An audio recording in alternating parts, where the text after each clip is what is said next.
Seorang pedagang dari Sudan bekerja sama dengan orang Saudi.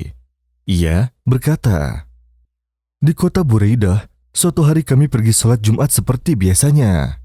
Lalu imam sholat berkata, 'As-sholatu alal jenazah.' Para makmum pun bertanya-tanya siapa yang meninggal dan ternyata itu adalah temanku. Lalu kami semua pun menyolatinya dan semoga Allah merahmatinya. Setelah 1 bulan berlalu, aku menghitung penghasilan temanku dengan anak temanku. Dan aku tahu bahwa temanku mempunyai hutang sebesar 1.000 rial.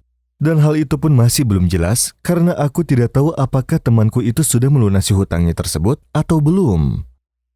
Anak dari temanku itu tidak mau melunasi jika tidak ada bukti yang jelas. Lalu anak dari temanku berkata, "Ayahku tidak mewariskan apapun kepadaku, kecuali hanya uang sebesar 600 rial. Aku tidak akan membayar hutangnya karena hal tersebut belum jelas, dan kami pun tidak mempunyai uang." Aku pun merasa bingung karena aku bermimpi bahwa temanku itu masih tergantung karena hutangnya. Setelah 2 hari berlalu, aku bermimpi bahwa temanku sudah tersenyum sekarang, seakan dia menunggu bantuan dariku. Lalu aku menawarkan kepada seseorang untuk menjual semua apa yang aku punyai.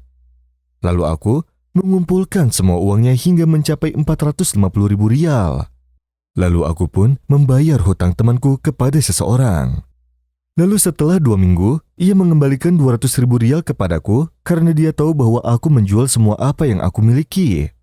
Kabar tersebut menyebar luas hingga ada seseorang yang menemuinya dan memberikannya sesuatu, hingga akhirnya dia bisa berdagang kembali. Hingga suatu hari, datanglah sebuah mobil dan di dalamnya ada seorang anak yang mana dia berkata, "Barang dagangan ini setengah untuk pemiliknya dan setengahnya lagi untukmu."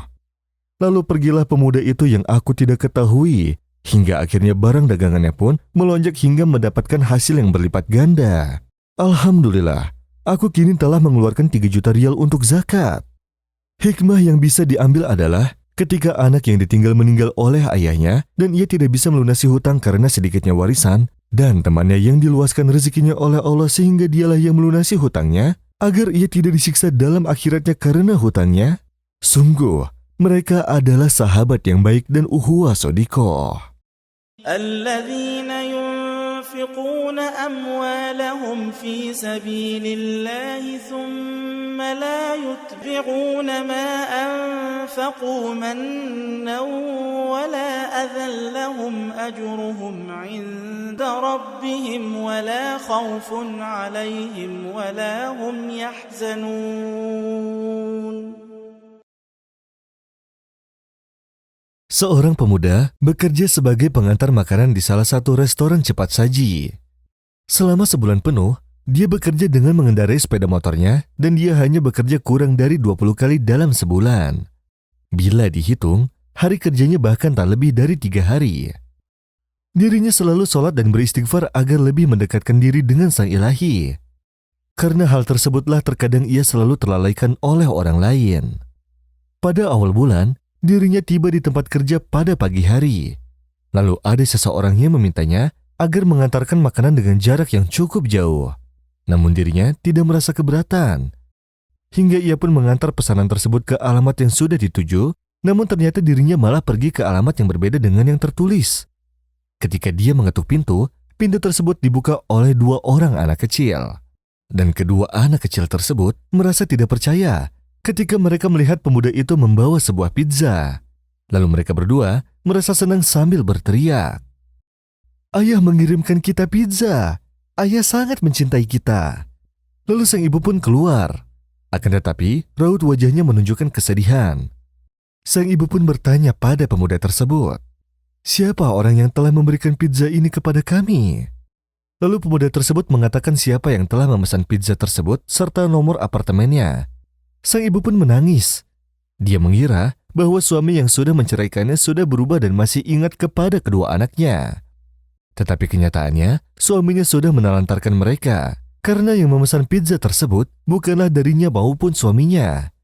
Dan ternyata mereka belum makan selama seharian. Pemuda itu pun merasa kasihan karena ucapan sang ibu, lalu pemuda itu malah memberikan pizza tersebut serta menanggung biayanya. Pemuda itu juga memberikan sejumlah uang kepada kedua anak tersebut masing-masing 20 pound karena hanya itulah yang dia punya. Dan pemuda itu berkata kepada keduanya bahwa ayahnya lah yang memberikan pizza tersebut. من ذا الذي يقرض الله قرضا حسنا فيضاعفه له أضعافا كثيرة والله يقبض ويبسط وإليه ترجعون. Pemuda itu pun memeluk kedua anak tersebut dan mengucapkan salam kemudian pergi. Keesokan harinya, dirinya pun kembali bekerja. Dan ternyata hari ini banyak pesanan yang mengharuskan pemuda tersebut untuk mengirimkan pesanannya. Hal tersebut karena temannya tidak masuk kerja yang membuatnya harus bekerja lebih keras. Dan di hari ini, ada seseorang yang memberikan sejumlah uang yang lebih besar dari harga pizza tersebut, bahkan jumlahnya 20 kali lipat lebih banyak dari harga pizza tersebut. Setelah pemuda itu menerimanya, dirinya pun menafkahkan uang tersebut dengan semampunya. Dan dirinya juga memberikan uang itu untuk orang yatim dan para janda-janda. Dirinya terus melakukan hal tersebut, sampai hal tersebut terus berlangsung hingga setiap harinya, dirinya terus mendapatkan hasil yang berlipat ganda dari apa yang sudah dirinya infakkan. Hingga akhirnya pemuda itu mempunyai usaha pizzanya sendiri dan penghasilannya yang besar. Allah membukakan pintu hatinya dan memberikan rizki baginya dengan rizki yang begitu luas. Hingga kebaikan pun tidak terputus darinya. Kejadian tersebut telah mengajarinya bagaimana berinfak di jalan Allah itu sangat bermanfaat bahkan sampai meresap dalam kehidupannya. Dari orang fakir yang membutuhkan hingga menjadi orang kaya yang bahagia. Maka dari itu, balasan suatu kebaikan adalah kebaikan pula. مثل الذين ينفقون أموالهم في سبيل الله كمثل حبة أنبتت 7 سنابل في كل سنبلة 100 حبة والله يضاعف لمن يشاء والله واسع عليم. الذين ينفقون أموالهم في سبيل الله ثم لا يتبعون ما أنفقوا منا ولا أذى لهم أجرهم عند ربهم ولا خوف عليهم ولا هم يحزنون.